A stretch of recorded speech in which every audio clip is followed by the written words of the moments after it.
Heather McDonald has got the juiciest scoop. When you're on the road, when you're on the go, Juicy Scoop is the show to know. She talks Hollywood tales, her real life Mr. Segment serial data, and serial sister. You'll be addicted and addicted fast to the #1 tabloid real life podcast. Listen in, listen up. Woo woo. Heather McDonald, Juicy Scoop. Hello and welcome to Juicy Scoop. Well, I have a real juicy show today. We're going to cover some juicy crimes, and I love my guest, but I know you want me to get into the Valley, what's going on, and because we did such a full show today, I'm going to cover the Valley and the inside scoop that I have about some of the players, because you know I'm one of the Valley girls. I am going to do that on my Friday Patreon. So you go to heathermcdonald.net and you click on Patreon and you'll get that along with all the most personal stuff about my life. So let's get into it. Hello and welcome to Juicy Scoop. Today we're going to get into some of your juiciest crimes that you guys have been talking about, that I've been talking about. And I have an expert. Yes, because you tell me you don't know what you're talking about, Heather, sometimes with these crimes, but I love them, and that's why I love having someone who really is an expert. And please welcome Annie Elise. Hi. From your YouTube show. It's hard to say. Serialously, YouTube and podcast. Yeah. Serious, great show. I've been a guest on your show, and I'm so excited to have you here because I am obsessed with the Karen Read case. And it's one of those that I've covered on my Juicy Crimes, which I do on Patreon, and I've covered it here. And I love all the different theories, and I've tried to cast her of what the show would be, the movie that'll be about her life. Ooh, who do you think it'll be? Oh, well, I thought of someone last night that I think would be really good. Who? Jessica Biel. That is a good one. Do you think she could do a Boston accent? I think she's a really good actress. So I think if she wanted to, of course, we could also go with, I'm going to go to Karen Read. We could also go, I mean, it doesn't have to be the exact look, and it doesn't have to be someone who's brunette. It doesn't have to be someone who kind of has like the kind of hooded, slanted, like sexy eye. I think, who's the girl that played One Drop?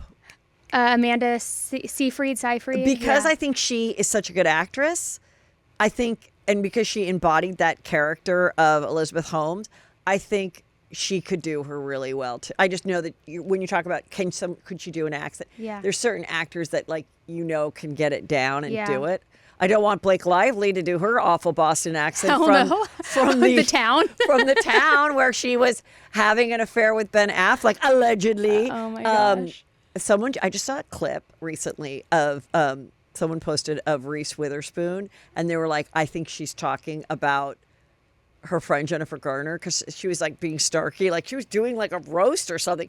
And she was like, and when you send nudes to your married boyfriend, don't include your face. And everyone was like, I think that's, because you see how Jennifer Garner recently did some posts. This is how I talked to Blake Lively. Like everything's just coming out. I know. There's also been the new information I just saw this weekend. We can talk a little bit about that. And we'll get into Karen. Here's the real crime. No, yes. No, I have some new information too. So go about Justin and Blake. Yeah. Okay. So what I had heard this weekend is that they had her company she created. Yes. The Van City, which is Ryan's, and hers was like Tarzana something. Yes. And how they were saying that the affair did for sure start during the Green Lantern, and that's when the company was created, and it was like a hybrid of the name and all of this stuff, just kind of, again, illustrating allegedly.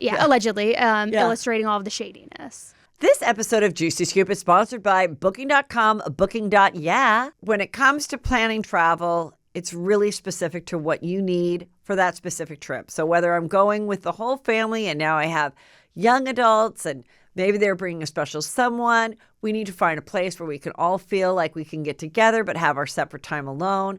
That's why I love Booking.com, Booking.yeah. They have a huge variety of options from hotels to vacation rentals, and I'm always able to find something that fits my specific needs and my family's specific needs. Find exactly what you're booking for on Booking.com, Booking.yeah. I know getting your hands on Ozempic or Wegovy might be difficult. You don't know where to start. Maybe you're negotiating with your insurance provider. Will they cover it? Where do I go for it? That's what I love about Row. All you have to do is submit your insurance card and Row will take care of the rest. No paperwork, no negotiating, no waiting on hold. Go to row.co/Juicy Scoop for your free insurance check. That's ro.co/Juicy Scoop to see if your insurance covers GLP-1s for free. Go to row.co/safety for black box warning and full safety information about GLP-1 medications. The other part of that whole thing is that it was that company that they said this company made this like weird lawsuit that then was able to have that publicist go, oh my God, I'm being sued. Okay, here's all the text messages. And because the Justin Baldoni side never understood how this even began. And now they're realizing that company, whatever you said, it's like Tarzan some weird thing, sent out this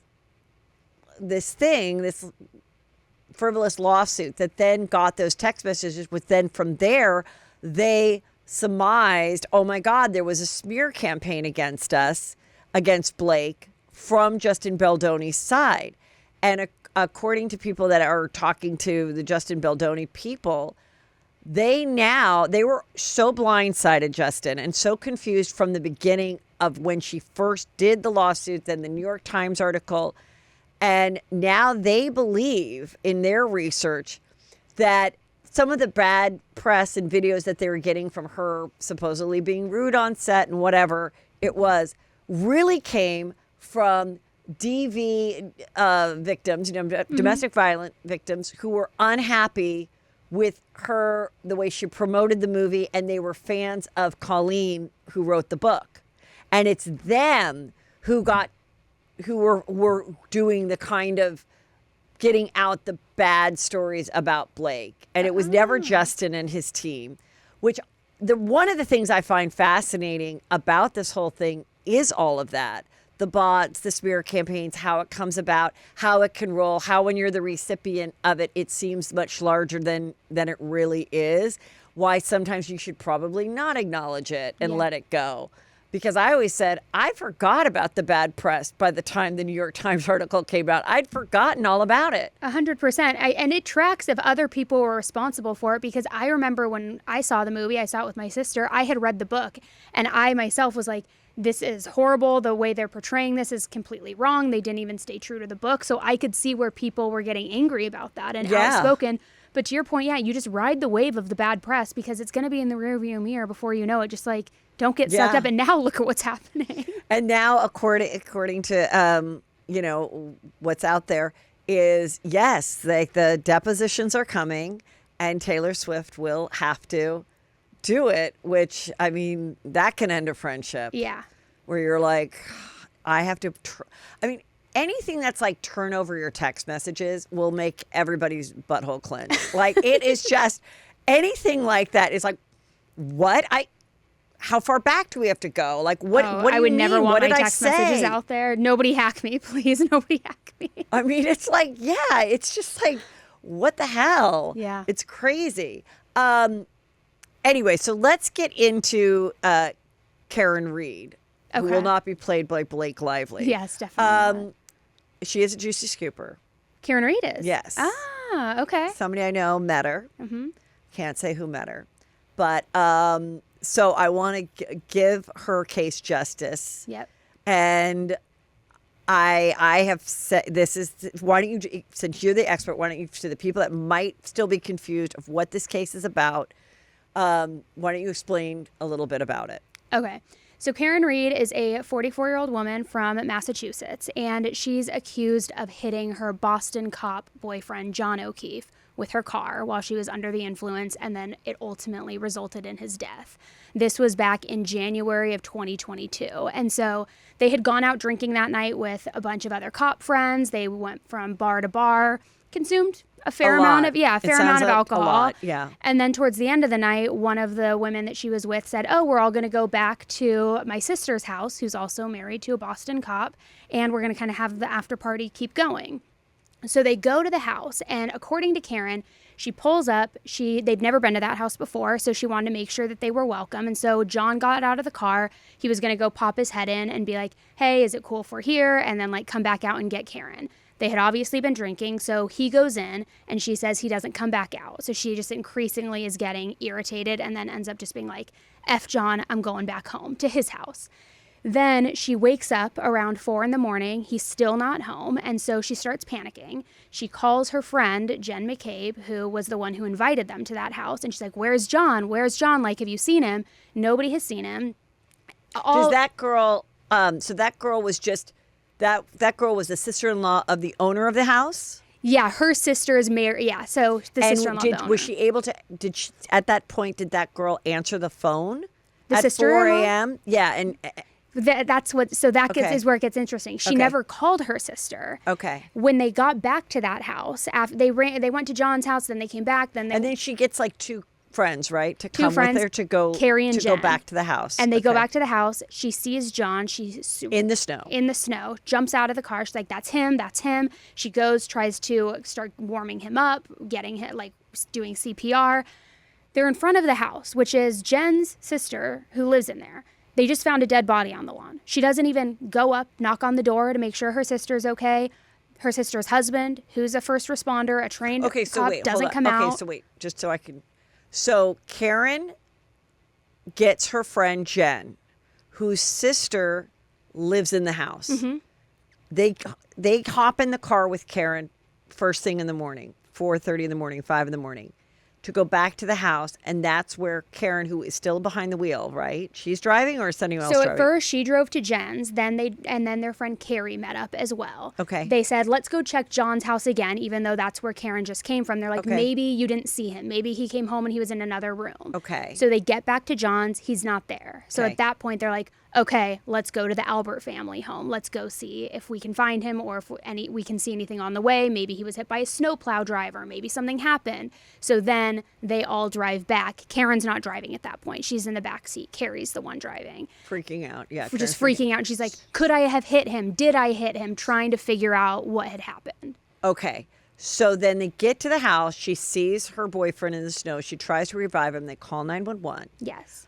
But nobody goes up to the house to ring the bell, including Karen. And nobody comes out of the house to see what the hell is going on. Exactly. And there's sirens and things. Yeah, and no one comes out. It was a blizzard, so the wind was, I guess, like howling and really loud, and so they're saying they didn't really hear everything. But yeah, paramedics are coming. Karen, you can hear in the body cam footage, she is just screaming, hysterical. So I personally don't know how you wouldn't be able to hear that right below, a window in your front yard, but nobody came out. They never went in and knocked on the door either, which is kind of odd. Maybe not for Karen, but certainly for the sister. I know if it was in front of my sister's house, I'd be like, somebody's dead. I need to go check on my sister, Right. I'm like, obviously. Or like when you call the police, check on people in the house. Is everybody okay? You're right. Like, wouldn't you be freaked out if there's a dead body? Could everybody be dead in the house? Right. And what's so interesting is that when the police arrived and all of the first responders were on the scene, they never secured the crime scene. The police never went and knocked on the door to talk to anybody. And when they started collecting evidence, they collected it in red Solo cups and Stop and Shop bags, like 7-Eleven type bags. Like nothing was secure from the get-go. It was just mishandled right from the jump. Okay, so we get to, then what happens? Why do they think that she did it? Because she says it out like in a panic? I know there's like a lot of that, like right in the moment of being like, oh my God, did I back into him somehow? Did I not see him? Yeah, she was asking, could I have hit him? Did I hit him? She had a cracked taillight, which then she pointed out to her friends. She's like, could I have hit him? Look at my cracked taillight. Come to find out later when reviewing Ring camera footage, there's actually footage of her when she's leaving John's house that morning, going to look for him. She reverses, and you can see her car hit his car that was parked and hit it with the passenger side taillight so hard that his entire wheel starts moving and shaking. So that could have been when she cracked the taillight, when she reversed in, not from hitting him when he was, out front of the house in the snow. But so they find him. He has cuts all over his arm, which we can get to in a minute, are not consistent with being hit by a car. He has a black eye, blunt force trauma on the back of his head. He's bleeding, and they say that his ultimate cause of death, I don't think they officially ruled it, but they believe it was the blunt force trauma, and then he died of hypothermia in the snow. So after they start investigating everything, they end up arresting her for, I believe, the very first arrest, it was just for manslaughter. And then they ended up increasing the charges to second-degree murder, manslaughter, and then leaving the scene of a crash that resulted in a death. So she first went to trial last spring. Did they ever, at that point, give her a breathalyzer? I believe there's some conflicting information. What I had gathered when we first started covering this case about a year ago is that they tested her blood alcohol level, I want to say 24 hours later, maybe a little bit less than that. And at that point, it was at a 0.08. This is all alleged, everybody. Nobody freak out. But then when they were doing the math of what it would have been at midnight the night before, it would have been like a 0.19 to a 0.21 or something like that. But which I believe all of it from what I've read of how many drinks they had. And I know from my sister being a criminal defense attorney that she has had clients that have gotten DUIs the next day, like going to get breakfast and things like that. When you're that drunk, even if you slept and woke up and had a cup of coffee, you could still be kind of drunk. Yeah. So, yeah, I believe she was drunk driving for sure. But it's like, okay, so then we get to the trial, the first trial. Yes. And that's where they do put all these people from the party on the stand. And let's get into the juicy stuff that's confusing but juicy of their relationship, cheating.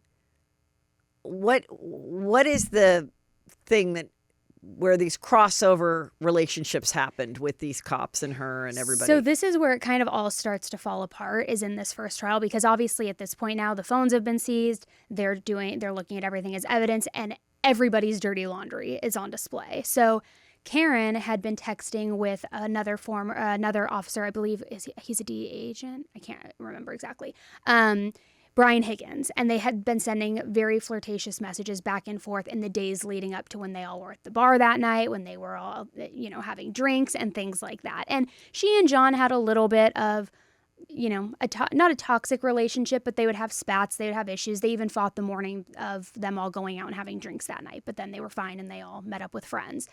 So these text messages get released, which shows that Bryan Higgins was interested in Karen, that she had exchanged some flirtatious messages with him too, but then ghosted him a few days before the night in question. Was Bryan Higgins a completely single man when he was flirting with Karen? To my knowledge, yes. Okay. Yeah. Continue. And he was at that house though that night too, and at the bars, all of that. So she ghosts him apparently a few days before, and then they see each other at the bars, and everybody in the footage, the CCTV footage from the bars, everybody looks happy, everybody's getting along, but there are some people out there who theorize that Bryan didn't look very happy in the footage and that he kind of looked on edge. So that's where then I think all of the conspiracies start to take flight of what really happened to John, who could have been responsible. Was he maybe angry when they were all back at the house? Question. Of the flirty texts, to your knowledge, were they like, wait, what was the guy that passed away? John O'Keefe. Okay. Was it like anything about John, or was it just like, you're cute too? Maybe we could talk. Were there any like naked photos sent? Like how deep was the flirtation? No, it wasn't like no sexting to my knowledge from what I had seen. No like bashing on John, more of like, oh yeah, you've caught my eye from the beginning, or like little things like that. Not innocent, but like not outright. Little fishing on both sides. Exactly. Exactly. Okay, so then who else is the player? Jen McCabe also comes into the picture. Which is her friend. This is her friend. Whose sister lives in the house. Yes. And who are the owners of the house? The Albert family. Okay. Yes. And is Mr. Albert a cop as well? Bryan Albert is a former cop. Okay. Yes. And what's interesting is that Jen McCabe had a Google search at 2:27 in the morning that said, "How long to die in the cold?" How was incorrectly spelled. It was HOS. But she Googles this, and then John's body wasn't found until 6 a.m. So that, of course, when that got brought up in the trial, everybody's like, why would you be Googling that? And what was her answer? That she really Googled it at 6 when they all were at the scene and when they were trying to make sense of what had happened, and that Karen had said, like, Google, how long does it take to die in the cold? And that the reason it was time-stamped at 2:27 is because, you know how when you open your phone, there's like old browsers in your Safari or whatever? She's like, I opened a browser from when I was searching something else at 2:27, and it just triggered that timestamp. I think that's something that if I was in jury, I'd be like, I can't say that couldn't happen. I would say that seems somewhat reasonable. So let me ask you this then. Okay. If that is reasonable, would you ever search that and then delete that search later? No. Because I don't even know how to delete a search. So she deleted the search. It shows as deleted. I know. And then there were some more searches after that did happen around 6 a.m. Okay, so what were some more searches? Just again, another one of how long to die in the cold and some random things like that. From her or from other people? From her, but that all aligned with the right timeline. But then the 2:27 one is what stuck out. And what's also interesting with that is around that time period of 2:30 a.m., there were also 2 phone calls from Brian Higgins to Brian Albert, the homeowner of the house. And when they were questioned about this on the stand, they said they did not talk to each other that night, that they didn't make any phone calls. And their excuse was that they butt dialed each other by accident. This episode of Juicy Scoop is sponsored by Booking.com, Booking.yeah. When it comes to planning travel, it's really specific to what you need for that specific trip. So whether I'm going with the whole family and now I have young adults and maybe they're bringing a special someone, we need to find a place where we can all feel like we can get together but have our separate time alone. That's why I love Booking.com, Booking.yeah. Every time I use Booking.com to find a place to stay in the U.S., I know they'll have exactly what I'm looking for. They have a huge variety of options from hotels to vacation rentals, and I'm always able to find something that fits my specific needs and my family's specific needs. I have found that Booking.com has something for everyone. Maybe you have some teens that need to get out and do their own thing, and you don't want too baby of a place. You want to make sure that they can walk off and maybe go around the corner to shopping or get their own food. Booking.com has all of that. Find exactly what you're booking for on Booking.com, Booking.yeah. You know my beautiful dog, Raven. Well, we recently switched to Spot and Tango because, to be honest, she deserves better, and she is loving it. Spot and Tango's Unkibble is everything regular kibble isn't. It's made with real human-grade ingredients and personalized to what your dog actually needs. It's dry food that you can feel good about, and it's pantry-friendly too. Raven can totally taste the difference with Spot and Tango's Unkibble. It's made with 100% whole fresh ingredients, like real USDA meats, fruits, veggies, and it's 40% less expensive than frozen food. Now, Raven was always excited to eat, but I really noticed that there's just a pep in her step. It's created something for her to look forward to, and I feel so much better because I know I'm giving her better food for her body. Upgrade your pet's bowl with Spot and Tango's Unkibble. For a limited time, go to spotandtango.com/juicyscoop and use code JuicyScoop to get 50% off your first order. That's spotandtango.com/juicyscoop, code JuicyScoop to get 50% off your first order. Spotandtango.com/juicyscoop, code JuicyScoop. So they're saying we were all at the house, and they said we never saw him, right? Yeah. They said he never arrived, and then what did Brian say? Oh, then I went home. Well, Brian, and then accidentally butt dialed him once I was home and in my bed. Well, so Brian didn't go home. He went to the police station to start move some cars because the snowplow was going to come or something like that. While he's drunk. Exactly. Well, and they were all drunk. These cops were drinking and driving. I mean, it's insane. Okay. So he goes, and I believe he went around 1:30 to the station, give or take, to move these cars. He says that he never talked to anybody on the phone that night. He definitely didn't call Brian Albert. Yet now, and he even testified to that under oath, I never called anybody. Since that first trial, there is now footage of him outside of the police station at 1:30 on the phone.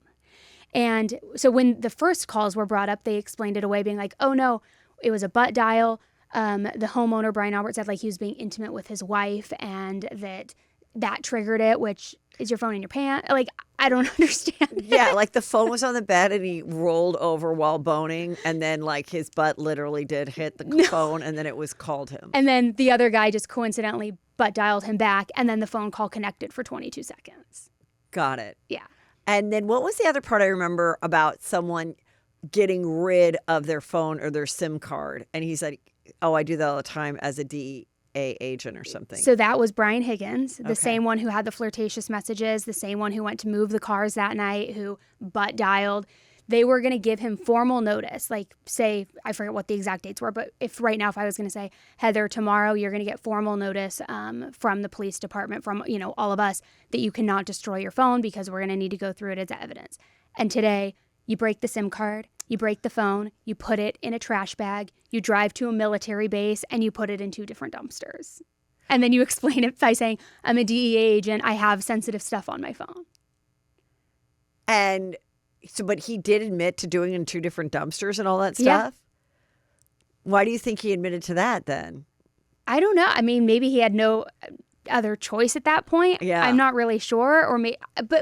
And this is where it starts to get really sticky because there's just so much reasonable doubt in this case, because even if Karen was blackout drunk and hit John, what these people are doing isn't helping themselves in any way. I mean, there's so much shadiness all the way down to, again, the evidence collection, the Google search, the calls, all of these things. And then during the first trial, there were experts, crash reconstruction experts that testified that said the wounds on John's body were not consistent with a vehicle. There even were experts who said they looked more like dog bites, dog scratches. The homeowner owned a German Shepherd who conveniently was rehomed 3 months after John's body was found. They also redid their basement flooring, allegedly. They sold their house under value. I mean, there's just so many different things at this point that it seems people are covering up for one reason or another, that it certainly makes you ask the question, is she innocent or being framed, or did she do this? So when everything came, and then there was also something about like some other thing where there was a part of, didn't they find like a piece of the taillight glass or something in, or claim to have found it in him? I believe and they think that was planted or something? The taillight in general, it's alleged that it was planted because when they first arrived on the scene that morning at 6 a.m., they did 2 searches. They did one when they first arrived, and then they came back later that day and did another search where they used a leaf blower to move the snow and kind of get things around it. And when they did that, this is how much they were drinking too, right? John had a cocktail glass that they took with them from the bar. And so when he was in the snow, they found clear pieces of the cocktail glass on the snow, which is very difficult to see, right? Right. But they were able to find that. They didn't see any red taillight, no pieces of taillight for 2 searches. Then Karen's car was brought into the Sally Port for evidence. And this is a whole nother thing, which I'll go into, but it was brought in later, after that, hours later, when they went back out for the 3rd search with the CERT team, they found pieces of taillight. So the allegation is, okay, well, how did you not see it for 2 searches, but you found clear glass and you didn't see any red against the snow? So they think once her car was brought in, maybe they took a couple little pieces of the already broken taillight and threw that in the snow, or said they got it from the snow. Yes. And part of the reason for that as well is because there's footage of her car in the Sally Port, which is where they were checking it all for evidence. And they said, you can see right here in this footage, nobody goes near her taillight. Nobody's trying to mess with it. Nobody's shattering it more or taking pieces. It's right here in the footage. But then upon closer look, the footage was completely inverted, mirrored. So it was as if you were actually looking at the driver's side taillight, not the passenger. And when you look closer on the opposite side of the car, you could see somebody next to the passenger taillight. Oh, wow. It's like there's just so much shadiness. So, okay, so the first trial, they go into deliberation. And how quickly do they come back and say, we cannot, it's a mistrial, we need to do this again? So the jury came back, I can't remember if it was 2 or 3 times, to the judge saying, we cannot agree unanimously. And Judge Bev kept sending them back saying. And what was their thing to either say manslaughter or second degree or innocent? What was the choices? So the total charges were second degree murder, manslaughter, and then leaving the scene of a crash that resulted in a death. And just to remind people, second degree is you killed them, but you didn't plan it. Yes. It wasn't premeditated. And then manslaughter is you were driving and you accidentally hit someone. Mm-hmm. And then what was the last? Or innocent.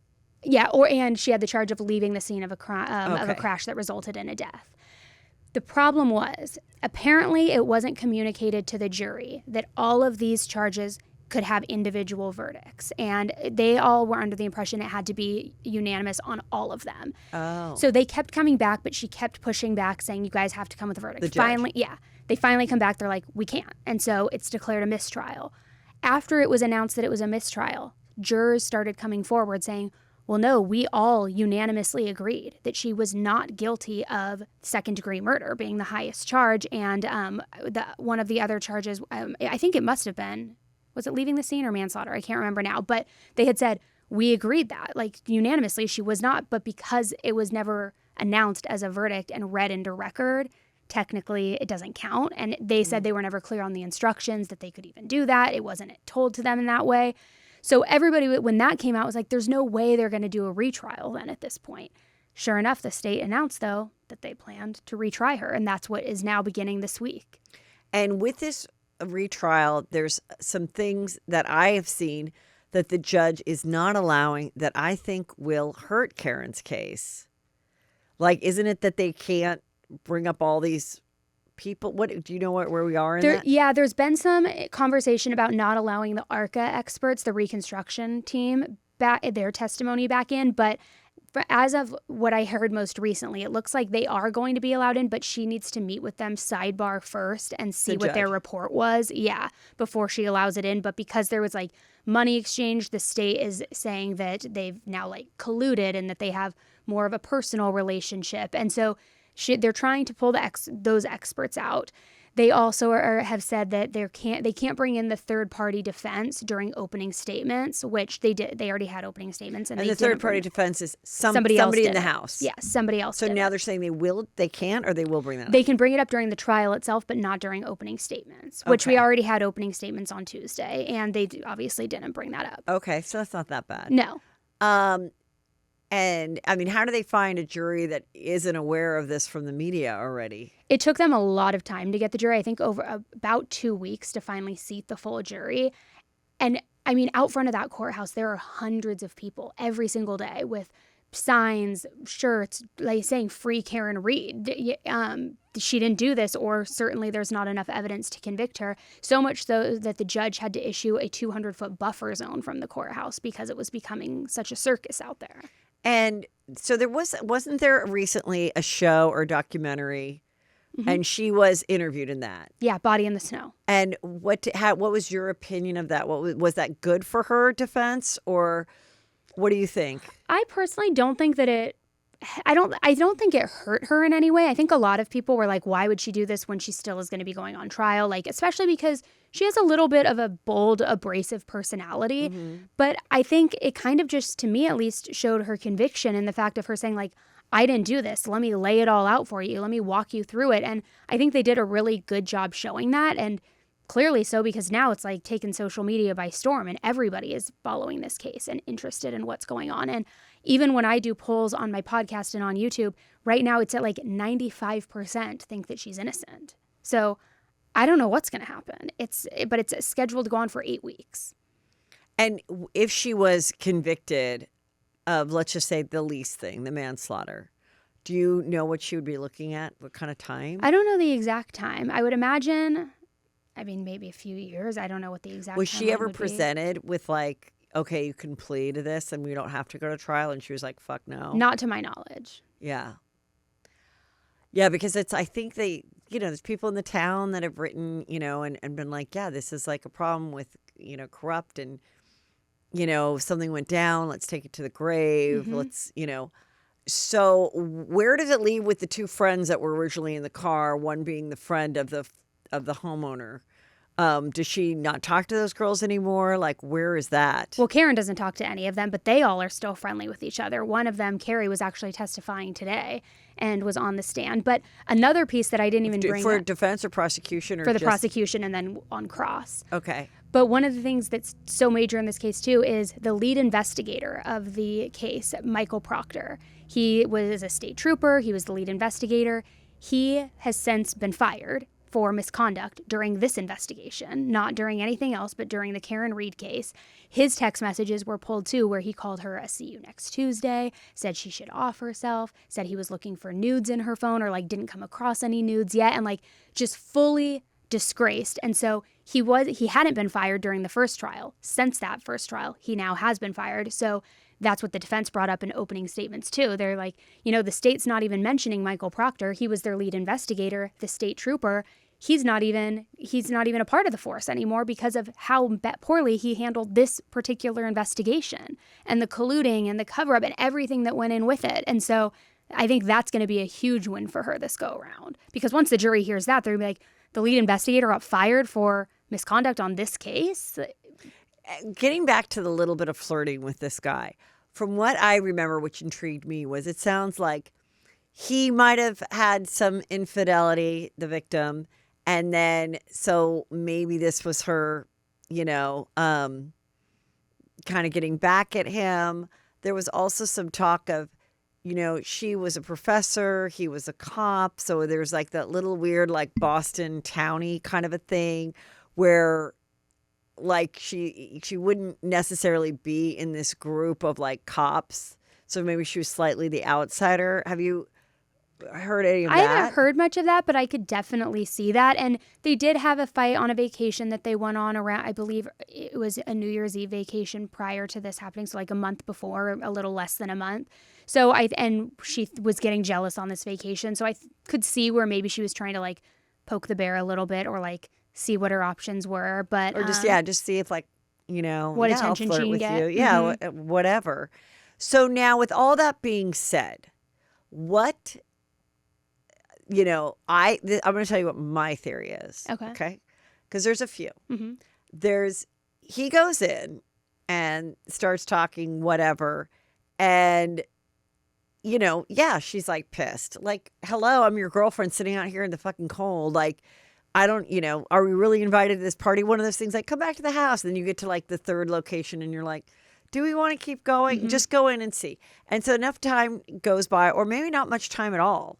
And she just starts to go, oh, I don't even want to go in there. He's not even coming out and checking on me. So I think she could have maybe only waited like 3 minutes, And so then there's a couple things that could happen. Either he did get in an argument with somebody, and get hit and whatever and die, and they threw him out there, or he may have been hit and stumbled out there to see if she was still there and then saw the car wasn't there and slipped and hit his head on the snow and didn't get up. And the people in the house didn't know that he was dead, didn't cover it up. The other part is, was he also attacked by the dog? And that's why he had the marks on his hand. And again, then walked out to see like where she was or whatever. I will say one of the biggest theories that I have seen out there from everybody who's been following this case, and it's all alleged, but it's out there, is that Colin Albert, the nephew of the homeowner, was at that house, and that How old is he? Oh, gosh. Roughly. I think early 30s, maybe okay, late 20s. Not a kid. Okay. No, not a kid. Okay. But maybe a little younger. And so I've heard that he had issues with John for reasons which I will not get into, just because, again, it's all alleged. Well, what is it? Just alleged the issues. That he's a drug dealer and that John was kind of onto that. And that the nephew might have been selling drugs, and John might have known. Okay. Yeah. And so that when John got to that house, that Colin didn't know that he was coming over. So then that was an altercation when he saw him. And the reason people suspect that too is because Colin had all of these scrapes and blood all over his knuckles, and he says that it's from falling in the ice, or on the ice rather. So the defense was going to bring Colin's name up as a third-party defense, but then the judge ruled that there was insufficient evidence to name him, specifically him as a third-party defense. But a lot of people believe that he had some involvement. And then because he is a little bit on the younger side and he's the nephew, that all of these people are trying to protect another cop's family member. This episode of Juicy Scoop is brought to you by Legacy Box. You guys know that I recently moved, and I found old videos, like the first time I did stand-up, lots of great photos, of course, and I got Legacy Box and it made it so easy, and I want to share with you how simple it is. All I did was put those items in the Legacy Box, send it out. It's so affordable. They've thought of everything. And just to preserve your past, it's great. Your memories should be instantly accessible, not hidden away in an outdated format, or maybe in your basement where there could be like a flood or, God forbid, a fire and gone forever. Legacy Box Cloud. With it, you can stream, organize, and share your digitized videos and photos. It's so simple. It's like magic. Send in the Legacy Box filled with all your old tapes, camcorder tapes, pictures, and the team professionally digitizes everything by hand in the USA, and you'll get it all back on the cloud, plus your originals. Check protecting your memories off the spring cleaning to-do list with Legacy Box. Visit legacybox.com/juicy to shop their $9 tape sale and get 90 days free access to Legacy Box Cloud. That's legacybox.com/juicy to unlock this incredible offer. Sister Wives is back at last, and while the Browns have gone their own separate ways, that doesn't mean that they're done with each other. Mary and Janelle are looking for love and land, but first form an unlikely alliance. Janelle is also hanging with her bestie, Christine, who's off living in newly married bliss, and Cody and Robin are all that's left out there on Coyote Pass, wondering, can they be happy in a monogamous relationship? And after all the joy and the drama, they hit the tell-all hot seat and must answer the questions we've been begging to know, and maybe just serving up some spicy answers of their own. Has Cody zenned out? Is Robin owning her moment? Have Mary and Janelle finally found a special someone? And you know Christine isn't going to hold anything back. You have got to catch Sister Wives, all new Sunday at 10 on TLC. Sister Wives, all new Sunday at 10 on TLC. I know getting your hands on Ozempic or Wegovy might be difficult. You don't know where to start. And it can be a big hassle. Maybe you're negotiating with your insurance provider. Will they cover it? Where do I go for it? That's what I love about Roe. This is how Roe works. Roe's insurance checker lets you know if you're covered for GLP-1s, and that part is free. Roe can help you understand if GLPs like Ozempic or Wegovy are right for you and your goals, but that's just the beginning. If you are eligible for GLP-1s and want to see if you're covered, all you have to do is submit your insurance card and Roe will take care of the rest. No paperwork, no negotiating, no waiting on hold. Roe's free insurance checker will send you a comprehensive report of your coverage details so that you can make a decision that's right for you, your goals, and your budget. Go to roe.co/juicy scoop for your free insurance check. That's ro.co/juicy scoop to see if your insurance covers GLP-1s for free. Go to roe.co/safety for black box warning and full safety information about GLP-1 medications. With the dog scratches and bites or whatever, can't they figure it out if that's canine teeth or paw scratches versus a woman's scratch? Or so they did have an expert from the defense who said that it was consistent with claw marks and dog bites. They tested the dog bites and it did not show dog DNA, but it did show pig DNA, which was kind of like, why the hell would this guy have pig DNA on him? And so while it's unclear why, a lot of people are like, oh, well, think of like the pig ears that you give to a German Shepherd or like treats and things like that. True. But then the dog was rehomed. So any further testing or like impressions or anything like that. But can't they find the dog? I don't know how you, maybe, I don't know where he got rehomed. Or they just Chloe. decided, or maybe even the defense was like, let's just throw it out there, but because if it it's doesn't enough match, reasonable doubt. Right. If it doesn't match, then what do we do if it doesn't match? Mm-hmm. And that's maybe not how we want to. Do you have any idea how she's paying for this defense? They've started raising a lot of money. I believe most of her team is working pro bono at this point, but they do have a defense fund, which when I saw yesterday, it was like over $800,000 at this point. Wow.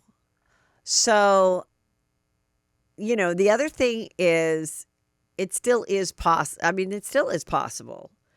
Or do you think it's not possible that she accidentally backed up? Like he came out, she was like, oh, fuck this. Didn't see him come out, backed up, hit him, and then left. I think it's definitely possible. Could it be possible that he went in there, had this altercation with a fucking crazy dog and nobody else, and was like, fuck it, I'm not staying here. What the fuck? Take care of your dog next time. Walked out. And just as he was walking out, she had lost her her patients and still hit him. Maybe, but I guess my hang up with that is that it would make sense because of how much she had been drinking and to not remember it. But with the injuries not being consistent with being hit by a vehicle, I don't know how you would explain that. Like the punched eye. Yeah, it's like the black eye, the blunt force trauma on the back of his head, the stuff on his arm not being consistent. The blunt force trauma on the back of the head, I do think could be consistent with being hit and going fast down on the back of hard ice like flying or a driveway or whatever. But the black eye, and then sometimes when I fainted on stage, like within 24 hours, I had 2 black eyes. Mm-hmm. And I was like, oh my, like, why do I have black eyes? I didn't fall on my face. And they said, when you hit your head really hard, it can happen. So sometimes like you know, or like, I was like, oh, I wonder, you know, so then I was like, that kind of makes sense. But if were there 2, were there 1? I think too, I mean, when I had first heard about this case, in my mind, I was like, well, what if she had dropped him off and he was like bending over to like he dropped something and he was bending over and like she hit him while he was bent over and that's what hit his head, or like that's why there wasn't anything to his body here because the impact was on his head possibly. But I don't know. I think there's a lot of possibilities, but I think there's too much reasonable doubt. As a juror, I would be like, there's just not enough for me to put this girl away. Exactly. And there's just too, and you it's beyond a reasonable doubt, and there's so much doubt. There's so much doubt. I think I would come back with just driving under the influence, because she basically admitted to that. Yeah. I mean, I don't know. Can you? I guess you can charge somebody after the fact with that, wouldn't you be? I don't know. Maybe you can at that point. I don't know. I mean, she's obviously suffered enough. She always was out on bail. It wasn't like she had to like stay in jail during this time, right? No. I do think she kind of likes the limelight, and there's nothing wrong with that. I think so too. I think that she's gained so much support from the public that she does like that, and I think she likes her voice being heard. I think the defense teams like that as well. How soon, if she gets off, that she starts a podcast? I think it's about a 99% You know what? chance. She actually is already doing one. No, I'm just kidding. Yeah. Probably. Maybe her co-host could be Gypsy Rose. Oh my God. Who else? Definitely a podcast or like a TV special, something. I mean, there's already TV specials in work. What about the Real Housewives of Boston? That would be a good one. Could she be on that? I think, well, I mean, she's definitely, if she gets out of this, I have a prediction she's going to be like the leper in Boston, like because all of Boston's police force is like against her. Yeah, but what about all these people that are for her? Yeah, I don't. This is what they're going to do. They're going to cast Real Housewives of Boston. She's going to be on it, and then there's also going to be a woman it won't be her current husband, but her ex-husband was a cop, and so they kind of form an alliance. But then there's another woman that, you know, is an attorney, and she's like, you know, but now she's an attorney, but now she's like, it's a lot easier being an influencer. So I want to be an influencer, but she says little snide remarks about legal things, and we're off to the races. Yeah. You're welcome, Andy Cohen. I also like it for a Lifetime movie. For a movie, yeah, but come on. We need a Boston Real Housewives franchise for sure. Get rid of New York. Go to Boston. And there you go. Could be real good. Well, okay, so the trial just started. Do we have any idea how long? Any prediction of like how many days this might be or anything? It's slated to be about 8 weeks. Oh, wow. Yeah. Okay. God, I mean, it's pretty terrifying because traditionally, in my experience and my knowledge, is a mistrial like another second trial seems to benefit the prosecution. It does. Statistically, if it goes to second trial, it benefits the prosecution. But I will say, opening statements is usually what impacts the jury the most. And the opening statements this week, the defense crushed it, and the state was like so boring.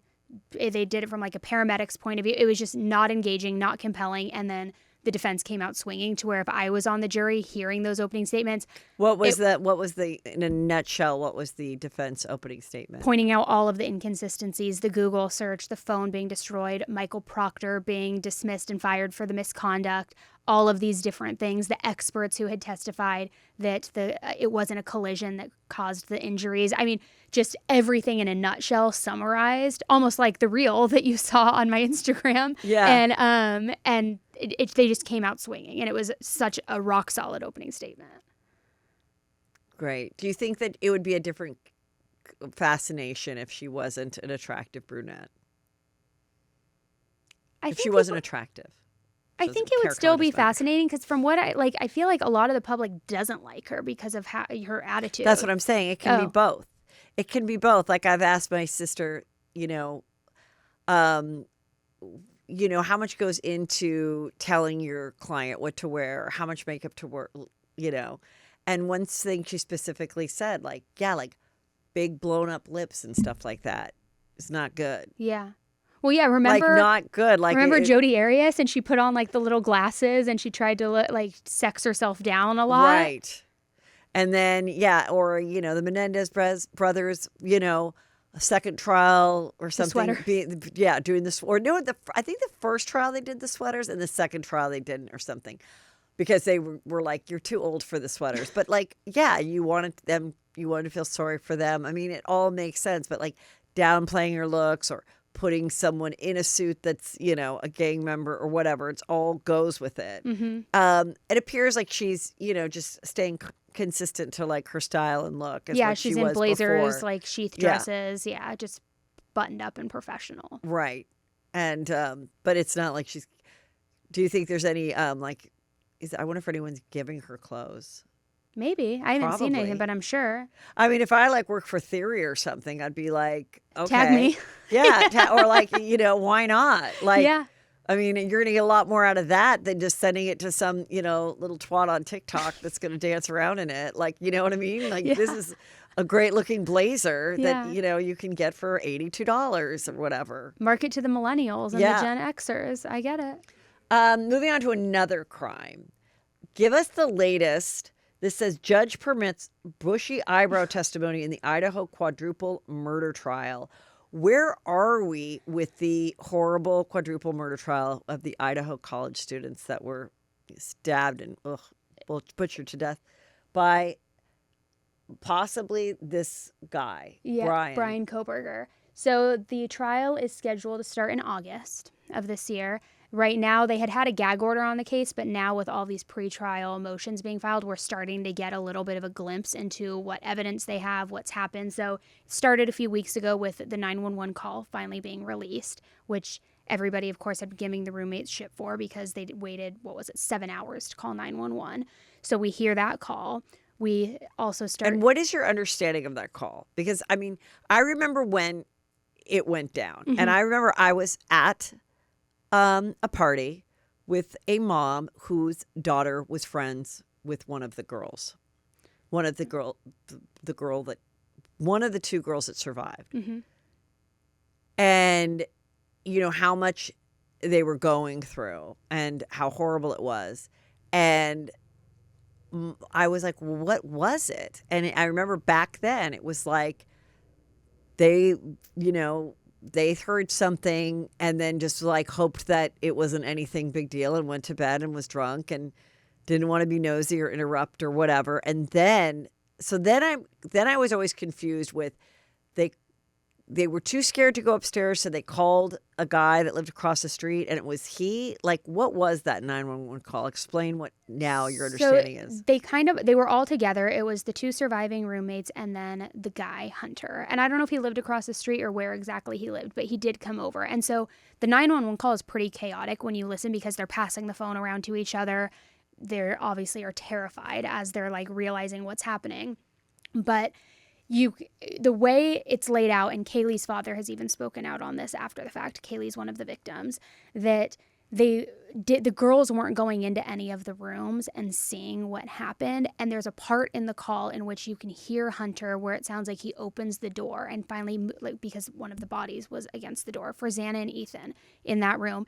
and that he sees what happened. And you can hear his voice trembling and him yelling at the girls, get out of here, because he's trying to shield them. He doesn't want them to see it. So you hear the call where they're like, we're trying to figure out what's going on. She's not breathing. She's passed out. But there's still some confusion as, did they not see any blood? Were they not getting into the room? How did they know she was passed out? Were they trying to get in and they could only see maybe like a crack through it? Or was it because they were banging and like she wasn't coming to the door, and so they were assuming she was passed out? Because they haven't testified yet, we don't know all of that information. So everybody's ripping this 911 call apart, trying to say, how would they not smell the blood? How would they not see any blood? Why would they have waited that long to call? But in my opinion, after hearing a lot of 911 calls, you can hear the sheer terror in their voices. So when they were calling each other because they're like, I saw something, it's freaky. They were texting each other. Do you think it was just, they were drunk too, Mm-hmm. and they were like, this is weird, this is freaky, and then just passed out, fell asleep, and then didn't wake up till 10? Well, they did wake up earlier because now their phone activity has been released, and they woke up as early as 7 a.m. and they were on Instagram, on Snapchat, calling a phone call out to a parent, like nothing major, but definitely phone activity. Just going back to my early 20s, I think they were probably out-wasted that night. They come home, they did text each other that they saw someone, and they were like, I'm freaked out. It looked like he was wearing some sort of ski mask or something like that. But then again, they had so many people coming in and out of that house at any given moment. So I could see where if you're wasted, you're like trying to make sense of it and almost being like, I'm not going to call the police or I'm not going to freak out. Like they tried calling, I believe the surviving roommates, they didn't answer. But like then just being like, I'm probably overreacting. I'm just drunk. Like I'm going to pass out or I'm going to go to bed. Then when they wake up in the morning, whether they're still a little high or drunk or whatever it is, or hungover, that you're just, rotting in bed. You're sitting there going on social media, like checking your DMs, looking at your Snap history, not thinking, like being like, oh, I overreacted last night. And not thinking, I need to get out there and check what's going on.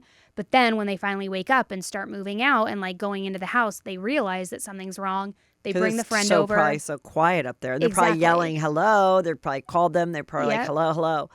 And then they invite the guy over. Yep. Yeah. Which there's this whole group now, I will say, in the past probably 14 months, I feel like everybody was pretty much in the camp, although he hasn't gone to trial and it's all alleged, that Bryan Kohberger was the guy. Over the past 14 months, there has been a significant shift where there's this whole group of people out there. They call themselves, or they've been dubbed, the Pro-burgers because of his last name, where they believe he's innocent, that he's being framed by law enforcement, that it goes deeper into like drugs and this and that because some of the victims' families were involved with drugs and things like that. And so I don't put much weight into those theories, especially now given that his Amazon history has been released. And what is that about? It shows that he bought a K-bar knife, that he bought a knife sharpener, that he bought the sheath, that they were delivered to under his name, delivered to him, but at his parents' house in Pennsylvania. But that was, months and months before the murders happened. Then his browser history allegedly shows that after the murders, he went back to those listings, maybe to repurchase them because he realized he lost the sheath, or to see if like it was going to be in his history. I think there was even recently, it came out that it was that he had tried to delete some of the purchase history as well, which I've never deleted a purchase in my Amazon history ever. So documents also show that his phone pinged on the towers near the house in the months leading up to the crimes, in like late night hours, as though he was stalking and casing it. So a lot of things, in my opinion, that point to this being the guy. But there are a lot of people out there now who say he's innocent, and I think they're kind of further bolstering that theory based on the questionable activity from the surviving roommates, the delay in the 911 call, which just horrible. Oh, that's one thing that always, being a true crime fanatic, is, when they suspect the husband, when they suspect the wife, and, you get this cop and it was a small town, whatever. And the cop's like 30 and he's like, I thought the behavior was strange. I'm like, really? How many cases have you been on where a woman slipped or drowned in the bathtub and the husband wasn't hysterically crying? Like, what are you comparing it to?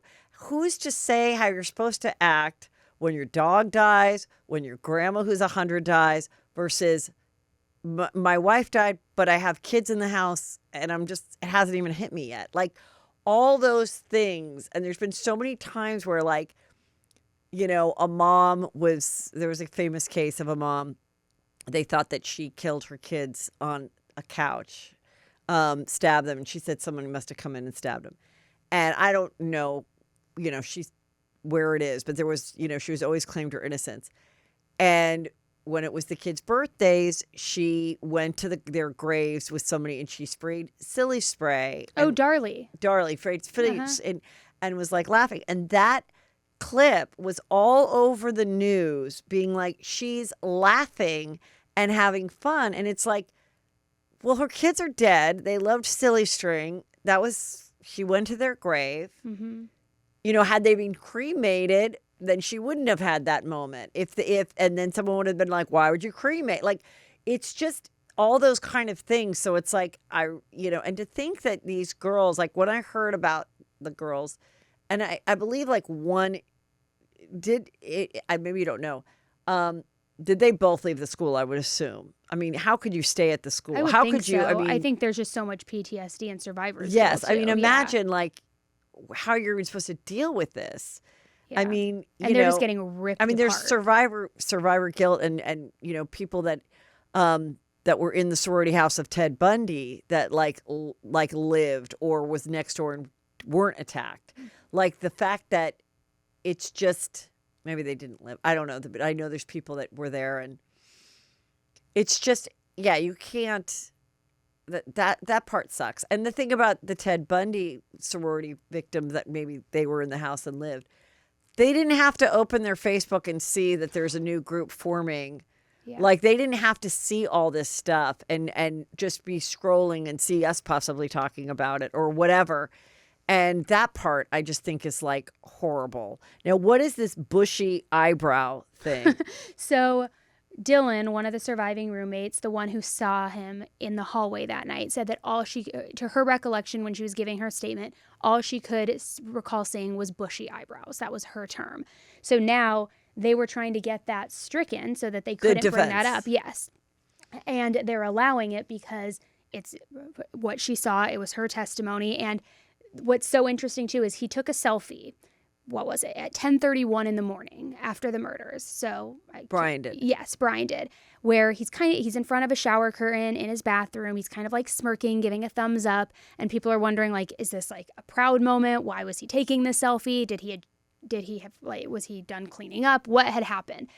So they're saying that the importance of that selfie needs to be admitted as well because his eyebrows in the selfie look bushy, which then ties back to what Dylan had said. Whereas now, of course, he's probably more groomed and trimmed and making sure he doesn't have. Do you know if they have collected any like hair that is his or anything? They just have the touch DNA that was on the button of the sheath. There hasn't been anything else released. The state feels very confident in their case, so I would imagine we will find out more.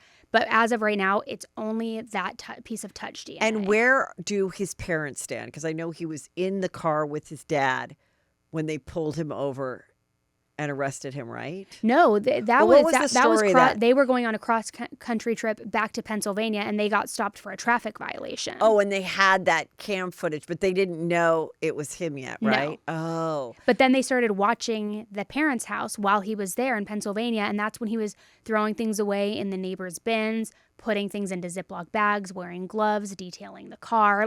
So that's the whole time when we were like, who did it? Who did it? Who did it? And they were like, you know, these cops don't know. These are Keystone cops where they don't know what they're doing. That's another thing I think people don't realize, that they have to keep their cards close to them. They can't share all this stuff because there's so many sleuths. There's so many, you know, content creators, real reporters, people that are, you know, doing their own reporting, which I love too, but that can screw up that investigation. Mm-hmm. So they were on to him pretty quickly, weren't they? I think it was within a few weeks after the murders. Yeah, they started figuring things out, and they had pulled different traffic cams and things like that, and started saw the piecing white it all car. together. Yeah, mm-hmm. And so we don't know where his parents stand. Are they? They're in his corner. Oh, they are. They are. Are they paying for the defense? I don't know. I want to say that she's a public defender, if I'm not mistaken. I could be wrong. I'd have to double check on that. Ann Taylor. But what's interesting is they're supportive of him. They want to be there at the trial. And one of the hearings and motions that's been filed recently has been because the state is listing his parents on the witness list, which would then mean that they can't sit through the trial until they go and testify so that their testimony won't be tainted in any way. And so that they, just to keep it pure. So now the judge has ruled, okay, you can have them on the witness list, but you need to put them earlier at the trial so that then they can be there for support of Bryan for the balance or for the majority of it. What I always think is so crazy that, I've asked about it. I don't know that anybody else has really asked about it, but when I had Kim Goldman, sister of Ron Goldman, I said, I've never really interviewed someone that's been in such a high-profile trial for so long. I'm like, do you ever find yourself in the bathroom with OJ's daughter? And she's like, yes. Oh my gosh. That's what I can't imagine. They're at this courthouse. His parents, his mom might be in the ladies' room with one of the victim's mothers. Or even the surviving roommate. Right. Yep. I know. It's weird to think about. It's just so, So he's saying I'm innocent. He's saying he's innocent. They've also now requested that the words sociopath and psychopath not be used during the trial, which, because it's technically a medical diagnosis, they did agree to that. So they said he can be referred to as a murderer because that's what he's been charged with, but they can't use the other terms. They also have, what else is going on with that? They are bringing in his autism diagnosis and as a who's factor. Bringing it in? The defense is bringing it in to Just explain to say his social behavior. Why he's odd. Mm-hmm. Well, I think that's I would use everything too. I think they're going to use attorney. everything they possibly can. Yeah, socially awkward and this and that and strange or being obsessed or about one thing or another.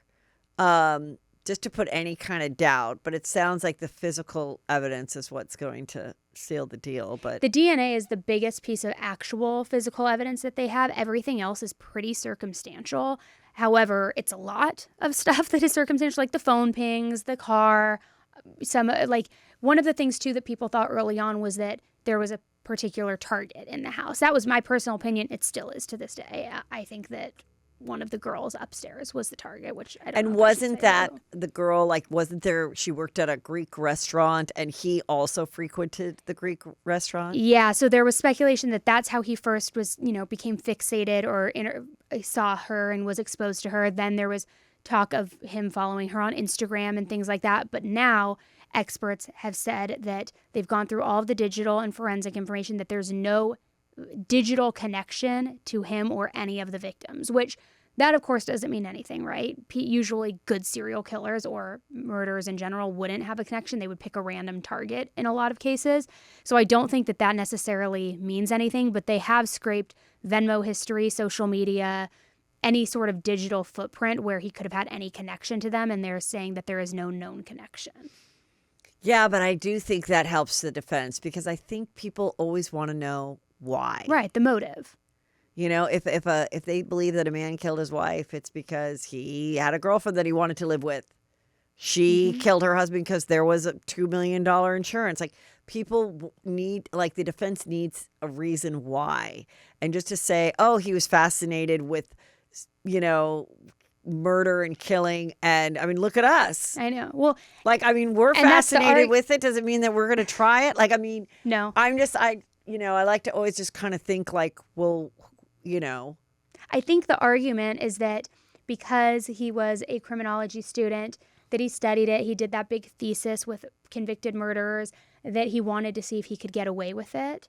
And my belief is that he went into that house with the intention of killing one person, was surprised that the friend was in bed, right? Came downstairs. I do too. She had her friend spend the night. Yep, and she didn't spend. Yep, in bed with her. He goes downstairs. He didn't expect anybody else to be awake. Xana was still awake. She was active on TikTok. She had ordered DoorDash. I think that spooked him. He was kind of then doing this frenzy killing, and this is just my opinion. Yeah, Yeah. But I don't think he went into that. If it was him, I don't think he went into that house expecting to kill 4 people that night.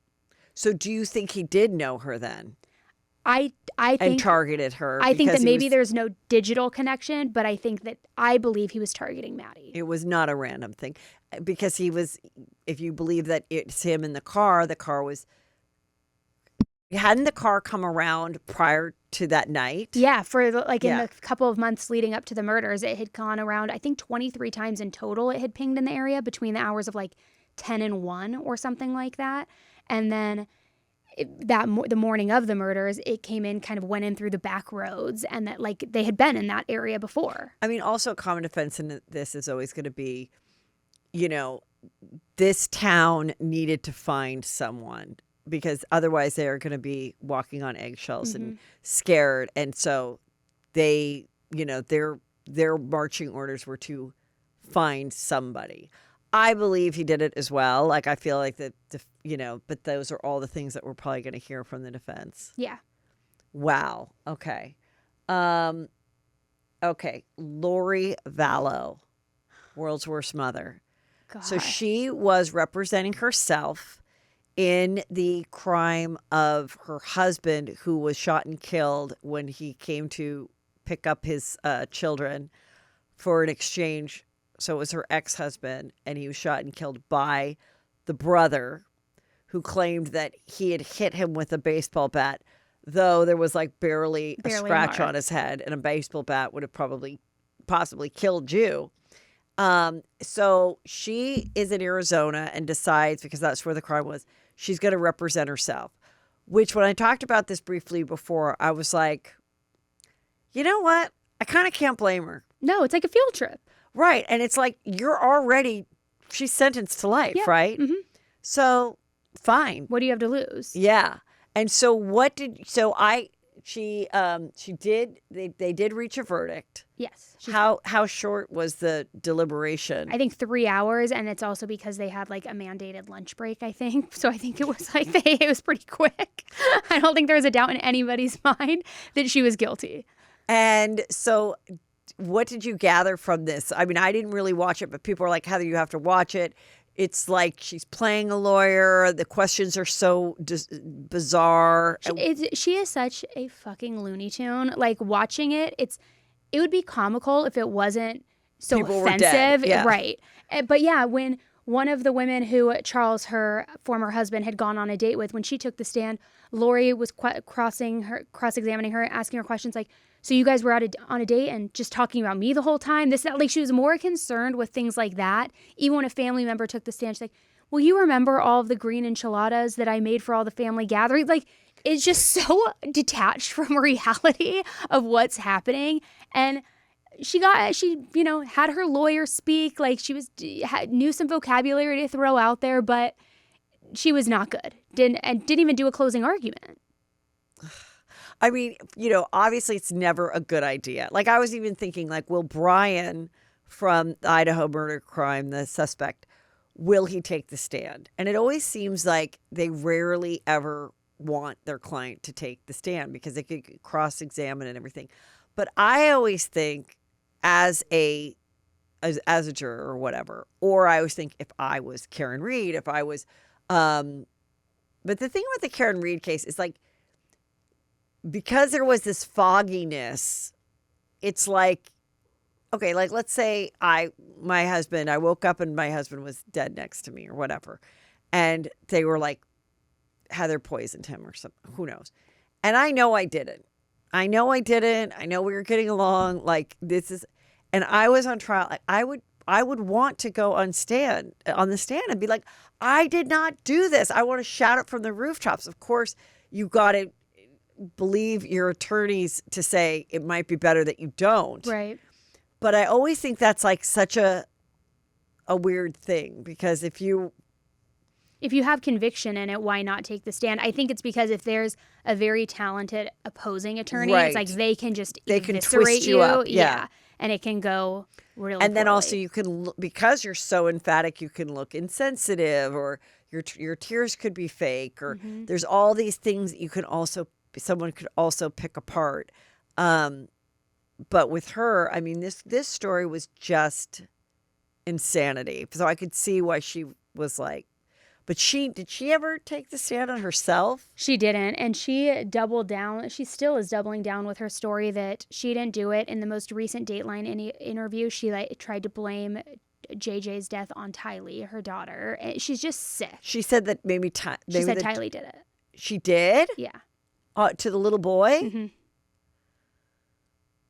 Which is like, just let your daughter rest in peace. Like, now you're trying to just like destroy her memory and her legacy. She's awful. And a friend of mine was actually covering this trial the entire time it was happening. And I was talking with her this morning a little bit. And she said that the jurors yesterday, once the verdict was announced, they didn't know about Tylee. They didn't know about JJ. They didn't know about Chad's wife, Tammy, because none of that was introduced in this, because it's something completely separate. So they would then found out after the trial had concluded that she had been convicted of killing her kids and that Tammy was dead as well. And she said that the jurors were so shaken up that one of them was physically shaking, which you can imagine at that point, they're all going home researching the case, like getting caught up with it. Right. But that had to be very jarring to learn all that. And then if I was thinking, when I heard that, I was like, if I was on the jury, even if I found her guilty, then hearing that after the fact, I would probably have such a pit in my stomach being like, thank God we got it right. Can you imagine if we like let this person go or had found her not guilty, and you learn all of these other things after the fact? It's just such a heavy responsibility. In your opinion, how soon, if she doesn't already have some male pen pals writing her? Oh, I'm sure she already does.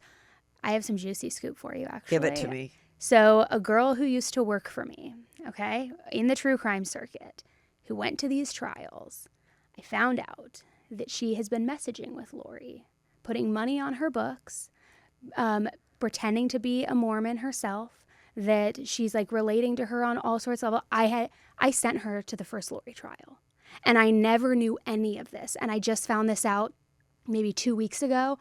I was so sick to my stomach. Like, I couldn't sleep. I was like, because she started messaging her while she was covering the first trial. And so I don't know if it was like she was fangirling over her or became so fixated she didn't realize like this is real life. She's not a celebrity, because you know how people are like obsessed with Chris Watson stuff too? Right. But full on started like a pen pal relationship with her. So wait, this girl was working for you like with research and stuff? Mm-hmm.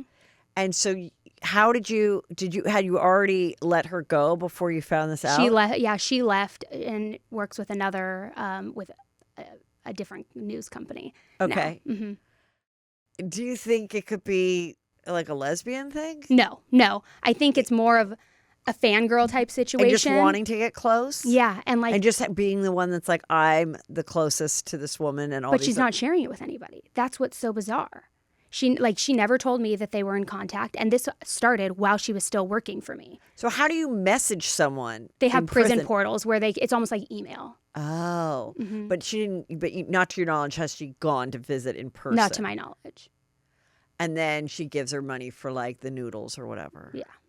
Oh my God. And like created a whole fictitious backstory of her own upbringing. She's not Mormon. She said she like did all of this research trying to relate. Connect, yeah. And just bizarre. So bizarre. And she was at this trial covering it too for the new company that she works for. Crazy. Which I'm like, do you not have any integrity? Like, no. And yeah, it goes so beyond that too, because she has advocated to be an ally for the two kids, that she has talked with some of the the family members, Kay and Larry, and the grandparents of the little grandparents. boy. Yes. Yeah. Sorry, I think I said survivors. Meanwhile, she's messaging Lori and befriending her. It's so sick. It makes me sick. I do think there's a lot of fangirling, with it.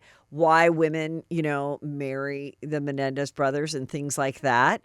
Okay, where do you land on the Menendez? Where are we now with the Menendez brothers and resentencing hearings and all of this? So I believe they had a hearing last week, and now the next one is pushed to May, to where they will be resentenced. Well, May's right around the corner. Oh yeah, you're right. Yeah. Come on. Yeah. So that's going to happen in May. I think that they'll be out. And to your point, they'll probably start a podcast. But yeah. I think they'll be out. I feel like now it's like so much time has been served that I don't know. It depends whether you stand on the fact of they should have been incarcerated this entire time, that they're guilty, that they did this because they wanted the money, or if you're on the opposite side, that they were abused. I don't think they're a threat to the public at this point, so I think they probably will be resentenced and released. That's my guess. Yeah, and they'll get a lot of tail. Mm-hmm. And I don't think either of, well, maybe Eric will stick with his wife that he's had.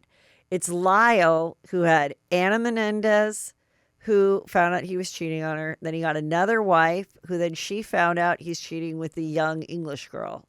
Oh, I didn't know that. And now Rosie O'Donnell says she's in love with Lyle. What? Yeah. Isn't Rosie O'Donnell a lesbian? Well, she just says she loves him. Oh. Like an auntie or whatever. Like the way she loved Tom Cruise back when she was acting like she was straight. I think what they should do, aside from a podcast, is like the Gap should hit them up and they should do like a sweater campaign. There's so many things they could do. Even like Rolex, they could do a thing. It's gonna be weird because they're gonna probably try to be like classy when they first get out, but they shouldn't. No, they should just milk it.